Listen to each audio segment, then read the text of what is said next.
Bonsoir à tous, amateurs d'épouvante et de frissons, et bienvenue dans de nouvelles histoires d'horreur qui hanteront vos cauchemars. Dans l'épisode de ce soir, je vais vous conter deux récits. Ils semblent très différents au premier abord, mais ils partagent en fait un gros point commun qui vous fera un choc lorsque vous le découvrirez. Je ne vous en dis pas plus, et je vous laisse les écouter.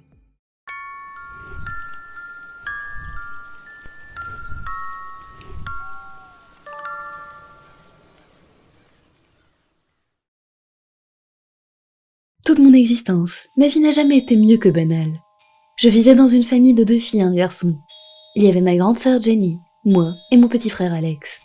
Nous avons eu une enfance banale, je suppose. Jenny était populaire, avec ses cheveux blonds, ses yeux bleus et sa silhouette fine. Alex, dès son jeune âge, a montré un penchant pour le sport et est très vite devenu l'athlète star de la famille. Mais moi, à l'image du reste de ma vie, j'étais très... moyenne. Je n'étais pas particulièrement intelligente. Je n'étais pas moche, mais je ne me démarquais pas. J'avais un petit groupe d'amis. J'étais la banalité incarnée. Mais j'idolâtrais ma sœur aînée. Jenny était tout ce que je ne serais jamais. Elle avait des amis, d'autres amis et encore plus d'amis.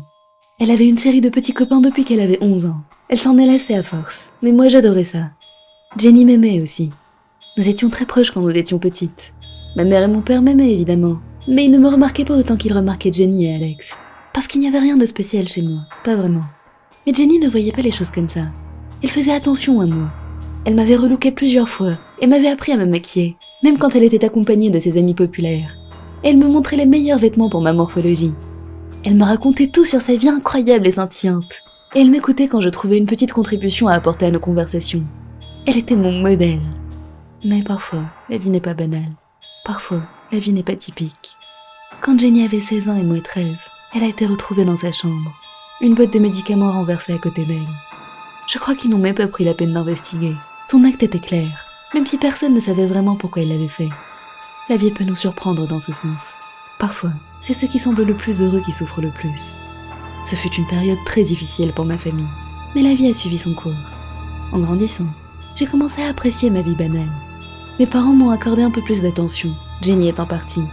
Je suis allée à une école de journalisme, où j'ai rencontré mon mari, Alan. Nous nous sommes mariés dès la fin de nos études. J'ai trouvé du travail dans un journal local, et de son côté, il a commencé à travailler dans une société à quelques rues de là où nous habitions. Notre vie était paisible, heureuse et banale. Ou du moins, jusqu'à ce que je tombe enceinte. Ça a commencé quand j'ai remarqué que j'avais un retard de 2 semaines. Mon cycle a toujours été réglé comme une horloge, mais à cette période, j'étais débordée au travail et je n'y ai pas vraiment prêté attention. Puis une nuit, j'ai fait un rêve terriblement réel, terriblement étrange. Dans ce rêve, j'étais dans ma vieille chambre d'enfance, assise sur mon lit, sur ma vieille couette fleurie. Pour je ne savais quelle raison, je jouais avec une tétine. Puis Jenny est entrée. Elle s'est dirigée vers moi puis a grimpé sur le lit. Elle jouait avec une boîte de médicaments vide, en me regardant droit dans les yeux. Je ne sais pas pourquoi, mais je me suis réveillée en hurlant. Pour être honnête, je n'avais pas vraiment pensé à Jenny depuis des années. Et je n'avais jamais fait un tel rêve auparavant. Mon cri avait réveillé mon mari, mais lorsqu'il a essayé de me réconforter, une nausée terrible m'a envahie. Je me suis précipitée dans les toilettes et j'ai vomi pendant 20 bonnes minutes, en pensant à mes règles en retard, à des boîtes de médicaments et à Jenny. J'ai fait un test de grossesse ce jour-là. Il était positif. Mon mari et moi étions fous de joie. Nous avons célébré la nouvelle avec un bon dîner. Nous avons appelé nos parents, qui étaient tous les deux incroyablement excités. Nous avons parlé de prénoms, de chambre de bébé et tout ce qui concernait de près ou de loin la grossesse. Nous sommes allés nous coucher tard, épuisés mais heureux, nous câlinant comme des jeunes mariés en rêvant de petits anges dansant dans nos bras. Je me suis brusquement réveillée au milieu de la nuit, tombant nez à nez avec Jenny debout à quelques centimètres du lit. Si juste le rêve de la nuit dernière m'avait terrorisée, vous pouvez imaginer ce que voir ma sœur morte m'a fait. Elle était bien là, Jenny, la vraie, la pas si vivante Jenny. Elle m'a regardée fixement. J'ai tendu le bras, persuadée que je pouvais la toucher. Mais avant que je puisse l'atteindre, elle a tourné les talons et a quitté la pièce. Et depuis cette nuit-là, elle n'est plus jamais partie. Elle se tenait près du lit quand je me réveillais le matin. Elle me suivait au travail. Elle m'observait pendant que je choisissais des vêtements de bébé, montrant occasionnellement du doigt 1 ou 2 articles qu'elle aimait particulièrement. Elle était toujours là. Évidemment, j'ai pensé à en parler à mon mari. Mais qu'aurais-je pu lui dire? Que sa femme banale était sur le point de bouleverser sa vie banale avec sa soudaine capacité à voir les morts? Très peu pour moi. En fin de compte, j'ai choisi de considérer la situation comme une étrange et incroyable expérience dans ma vie autrement banale. De plus, je l'appréciais dans un sens. Ma sœur perdue depuis si longtemps était là. Ma meilleure amie de toujours. L'unique personne que j'admirais. Elle était de retour. Je n'aurais jamais cru, mais c'était en fait réconfortant de la voir à mes côtés alors que mon ventre s'arrondissait. Parfois, elle posait sa main sur mon ventre pour sentir le bébé. Lorsqu'elle le faisait, le bébé commençait à donner des coups. J'étais heureuse de me dire que mon bébé partagerait un lien spécial avec sa tante.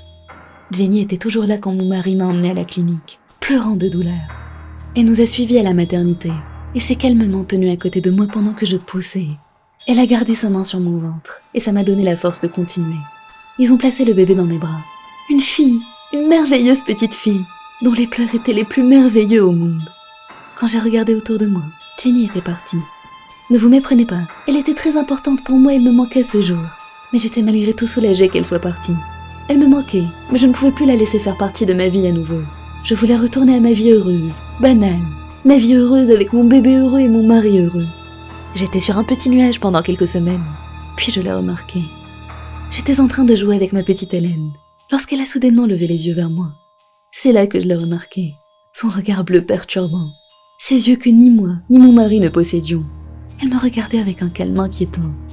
Lorsque je l'ai regardée à mon tour, j'ai vu Jenny. Et donc, demain matin, je vais m'écrouler au sol dans un accès de larmes et de cris. Alan va frénétiquement appeler les urgences, pendant que je m'accrocherai au petit corps de mon enfant. Lorsque les secours arriveront, ils arracheront le corps froid et sans vie de mon étreinte, et je m'effondrerai dans les bras d'Alan. Je serai triste, il va me manquer, tout comme Jenny me manquait. Mais Jenny ne peut plus faire partie de ma vie, peu importe à quel point elle le désire. Après tout, il m'a fallu des années pour me débarrasser d'elle la première fois.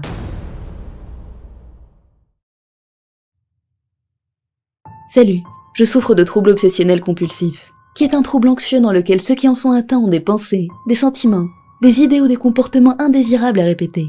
En d'autres termes, ma vie est un schéma précis et systématique, que je suis à la lettre pour ne pas déclencher mon trouble. Mais hier, j'ai fait l'expérience d'une faille dans mon propre système. Ce matin-là, je me suis réveillée dans ma maison au bord du lac à 6h45 précisément, comme tous les autres matins. Avant de quitter ma chambre, j'ai pris soin de toucher 3 fois la poignée de la porte. Je dois le faire, j'ai besoin de le faire. En descendant les escaliers, j'ai également pris soin d'éviter de marcher sur l'avant-dernière marche. Je ne touche jamais cette marche, je ne peux pas. J'ai préparé mon petit déjeuner habituel composé de toast, de brouillé et de café bien noir. Je ne mange jamais rien d'autre le matin, c'est toujours uniquement ces 3-là. En mangeant, j'ai allumé mon iPad et je suis allée regarder les infos locales, comme d'habitude. Mais aujourd'hui, quelque chose était manquant. Je n'arrivais pas à mettre le doigt sur ce que c'était. Avais-je oublié quelque chose ? Ce sentiment étrange m'a accompagnée alors que je me dirigeais vers ma voiture. En sortant de ma maison, je me suis assurée de bien verrouiller la porte, puis de la déverrouiller pour la verrouiller à nouveau. Sur le chemin du travail, je ne pouvais pas m'empêcher d'avoir l'impression qu'une partie de moi manquait. Qu'est-ce que j'avais raté ? Comment avais-je bien pu la rater ? J'espérais que ce sentiment disparaîtrait au cours de la journée, mais ce ne fut pas le cas. Il est resté ancré en moi pendant 12 heures entières. J'ai quitté le bureau vers 18h45 pour rentrer chez moi. Après environ 25 minutes de trajet, je me suis arrêtée à un feu rouge dans une intersection. Mais alors que le feu passait du rouge au vert, la sensation que j'avais oublié quelque chose s'est intensifiée. La seule autre personne dans les environs était l'homme dans la voiture derrière moi. Il a klaxonné pour que j'avance. Au lieu d'accélérer, j'ai baissé ma vitre et je lui ai fait signe de me contourner, ce qu'il a fait. Je suis restée figée dans ma voiture, submergée d'angoisse, toujours arrêtée à l'intersection. Quelque chose n'allait vraiment pas. Qu'avais-je bien pu oublier ? Je me suis assurée de toucher tout ce qui se trouvait dans ma voiture, espérant que cela réveillerait ma mémoire. J'ai touché le tableau de bord, les sièges en cuir, le frein à main, et même le toit. Aucun changement. Mes mains ont commencé à trembler alors que je redémarrais. Ce n'était pas normal, je n'aimais pas ça du tout. En arrivant chez moi, j'ai rentré ma voiture dans le garage. Je lave la voiture tous les jours de la semaine, jamais les week-ends. Je ne lave que l'avant et l'arrière de la voiture, jamais les côtés. Peu importe à quel point ils sont sales, je ne lave jamais les côtés. Je ne peux tout simplement pas. En m'attaquant au nettoyage, quelque chose d'autre semblait manquer à ma routine. Oh non, pas encore. D'abord les infos, ensuite l'intersection, et maintenant ça ? J'ai tout de même fini de laver la voiture, puis j'ai jogué dans le jardin. Uniquement du jogging, jamais de la marche, jamais de la course. J'ai ouvert la cabane à outils, et encore une fois, j'ai été submergée par l'impression qu'il manquait quelque chose à ma routine. Cette fois-ci, j'ai hurlé. Ce n'était pas normal, ce n'était pas normal, ce n'était pas normal. Je suis sortie en titubant de la cabane, et j'ai regardé le lac. Il semblait toujours me calmer quand mon anxiété devenait hors de contrôle, mais pas ce soir-là. Je ne voulais que dormir, je devais finir cette journée. Le lendemain matin, je me suis réveillée à 6h45. J'ai touché la poignée 3 fois. J'ai évité l'avant-dernière marche en allant dans la cuisine. J'ai préparé mes toasts, mes œufs et mon café. J'ai allumé mon iPad et j'ai regardé les infos locales. Quelque chose était toujours manquant. C'était même pire. Qu'est-ce que j'avais bien pu oublier? J'ai commencé à me sentir nauséeuse.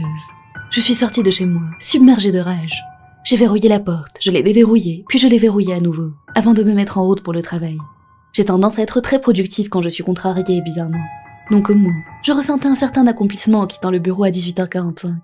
J'ai roulé vite sur le chemin du retour. Très vite. Qu'est-ce que j'avais bien pu oublier? Le feu rouge de l'intersection approchait. Allez, réfléchis, réfléchis! Un homme marchait au milieu de l'intersection, la traversant pour aller de l'autre côté. Pourquoi je n'arrive pas à m'en souvenir? La tête de l'homme s'est brusquement tournée vers moi lorsqu'il a remarqué que je fonçais vers lui à plus de 130. Je l'ai remarqué aussi. Une vague d'horreur m'a submergée alors que je le regardais plonger sur le côté. J'ai tourné dans la même direction. Un bruit sourd s'est fait entendre lorsqu'il est passé sous mes roues. Oh mon Dieu! En sautant hors de la voiture, j'ai hésité sur la conduite à tenir. L'homme gisait au sol, à l'agonie, poussant d'horribles gémissements gutturaux. J'ai ouvert le coffre de la voiture, et poussé par l'adrénaline, j'ai réussi tant bien que mal à basculer l'homme hurlant à l'intérieur.